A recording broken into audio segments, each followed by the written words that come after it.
ഇന്ന് അത്യാവശ്യം നല്ല ക്ലൈമറ്റ് ആയിരുന്നു കേട്ടോ. ഒരുപാട് മഴയൊന്നും ഉണ്ടായിരുന്നില്ല. അപ്പം ഞാനും മോളും കൂടി ഒന്ന് പാടത്തേക്ക് ഇറങ്ങി. ഒരുപാട് ദിവസമായി നമ്മൾ പാടത്തേക്കൊക്കെ പോയിട്ട്.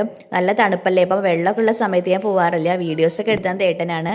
നമ്മുടെ ഇവിടെ പാടത്ത് ഈ ഒരു മഞ്ഞപ്പൂക്കൾ ഒരുപാടുണ്ട് കേട്ടോ. നമ്മുടെ പൂക്കളത്തിന് മെയിനായിട്ട് ഈ പൂവാണ് ഉണ്ടാവാറ്. താഴെ ഒരു കണ്ടം മൊത്തം ഈ ഒരു പൂക്കളെ കൊണ്ട് നിറഞ്ഞിരിക്കുകയാണ് കേട്ടോ. ഈ വർഷം നമ്മൾക്ക് പൂവിടാൻ വേണ്ടി പറ്റില്ല, വെള്ളിച്ച മരിച്ചത് കാരണം. അപ്പം നമ്മൾ ഈ വർഷം പൂവിടുന്നില്ല.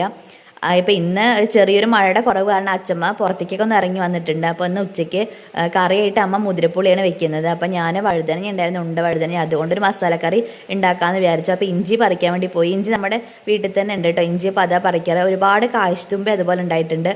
പൂക്കളത്തിന് മെയിനായിട്ട് ഈ ഒരു കാശുതുമ്പി നമ്മൾ എടുക്കാറുണ്ട്. പല കളറിലെ കാശുതുമ്പി നമ്മൾ ഉണ്ടാക്കാറുണ്ട് കേട്ടോ. ഈ വഴുതനങ്ങ ഇവിടെ ആർക്കും ഇഷ്ടമല്ല കേട്ടോ. അപ്പോൾ ഇതുപോലെ മസാലക്കറി വെച്ചിട്ടുണ്ടെങ്കിൽ എല്ലാവരും കഴിക്കും. നമ്മൾ പച്ചക്കറി കിറ്റാണ് വാങ്ങുന്നത്. ഈ കിറ്റിൽ അധികം ഈ വഴുതനങ്ങ ആയിരിക്കും ഉണ്ടാവുക. അപ്പോൾ ഒരുപാട് ഉണ്ടാവാറുണ്ട്. ഇത് ഉണ്ടാക്കുന്നത് വലിയ ഉള്ളി, ഇഞ്ചി, വെളുത്തുള്ളി, കറിവേപ്പിലിട്ട് നന്നായിട്ട് വഴറ്റിയെടുക്കുക. ഇതിലോട്ട് തക്കാളിയും ചേർത്ത് കൊടുക്കുക. എന്നിട്ട് മസാലപ്പൊടികളായിട്ട് മഞ്ഞൾപ്പൊടിയും മുളക് പൊടിയും ചിക്കൻ മസാലയും മാത്രമേ ചേർത്തിട്ടുള്ളൂ. എന്നിട്ട് വഴുതനങ്ങ ഇട്ട് കൊടുത്ത് ചെറുതായിട്ട് വേവാനുള്ള വെള്ളം മാത്രം ഒഴിച്ചു കൊടുത്തിട്ട് ഒന്ന് മൂടി വെച്ച് വേവിക്കുക.